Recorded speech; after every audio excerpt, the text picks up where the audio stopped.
Are explain everything awaists born explain everything awaist, or is it that they are taught by society?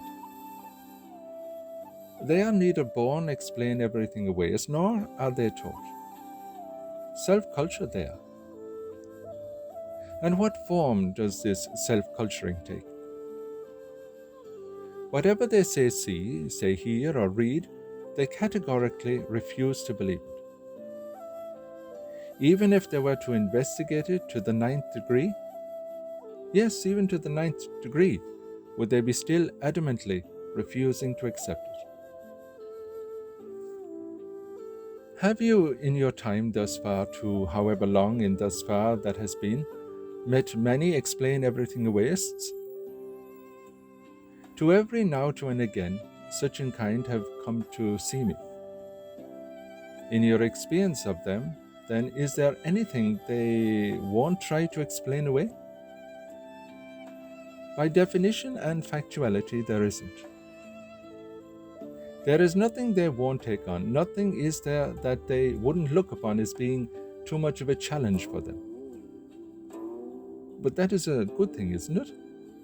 A good thing it is not, for anything and everything they will remove from its original mode and either represent it as something hardly recognizable, or go as far as to convince that it has no longer any basis for existence, that there is no need to be giving it any further worthwhile consideration.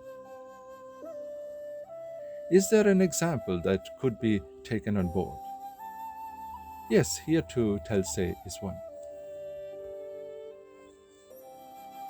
On, say, the very conventional topical topic of unidentified aerial, aquatic, terraformal, rockal, glacial, stratovolcanic, molecular, earth-core, and outer spatial phenomena, the explain everything aways will, from the get-go and by a default adage, disclaim and claim that they can neither confirm nor deny their existence.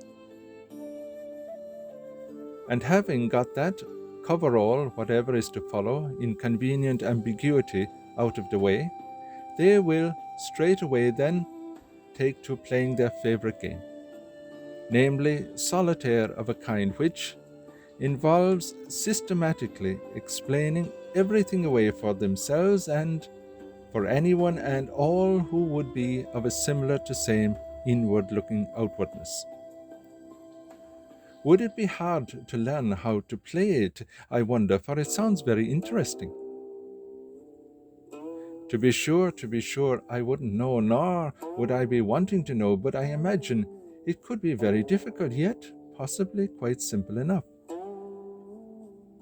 How to say, as far as to your knowing, does it go?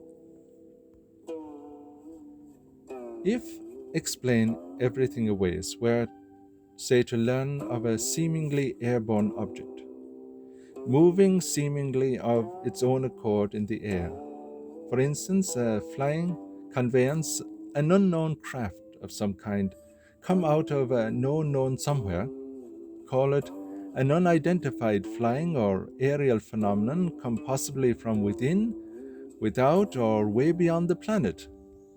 A vessel, a vehicle of some fashioning that could, at one moment, be hovering at an altitude of, say, 70 to 100,000 feet in the air, and in the very next moment be found to have somehow instantaneously descended to a height of a mere 50 to 20 feet above the ground or the surface of water.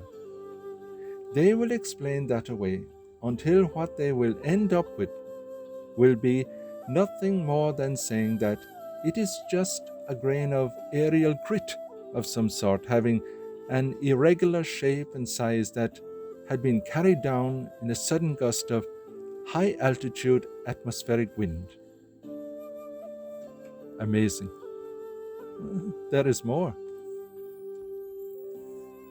If they were to learn that such aerial crafts can often be found to move along noiselessly at speeds well in excess of, say, 7 to 11,000 miles per hour, and with producing various kinds of G-forces running into the hundreds, if not thousands, or that they spontaneously blip in and out of visibility, they will say that it is all just an optical and auricular illusion created by the beholder, the imagination on hallucinogenic overdrive, or a radar or infrared targeting malfunction, or faulty data of some kind, even perhaps a weather-formed anomaly. Amazing. There is still more. If they were to learn that such a craft and the like was, say, transmedium and could just as suddenly and as easily dive into the depths of wavy sea waters as into the heights of the atmosphere, could dive down to the very floor of the very deepest region in any of the oceans, could remain there submerged not just for a day, to a week, to a month, to several months, even be it several years, without ever having any need to come up to the surface, and could, whenever they wanted, to move at knots that would easily outrun and outmaneuver any conventional submarine or be detected by any kind of sophisticated sonar equipment, they will explain that away too, until what they will end up with will be a description of it, being nothing more than a string of kelp that had been carried down to the bottom of the ocean, and it there being tugged along by a rogue wave of some kind. Truly amazing. Yes, indeed. Are explain everything awayist skeptics by any chance? Skeptics do at least leave some room for the possibility that what is being discussed may to possibility turn out to be actually true. The explain everything awayers will, on the other hand, leave absolutely no room for such a possibility. For them, everything can so very easily be explained away into absurdity and oblivion, with no hope ever of it being allowed to return to the truth of the matter. Are they denyists, perhaps? Rather, it is a case of that they avoid ever addressing the obvious. Why so? To be denying would be paramount to placing themselves, as it were, outside the loop.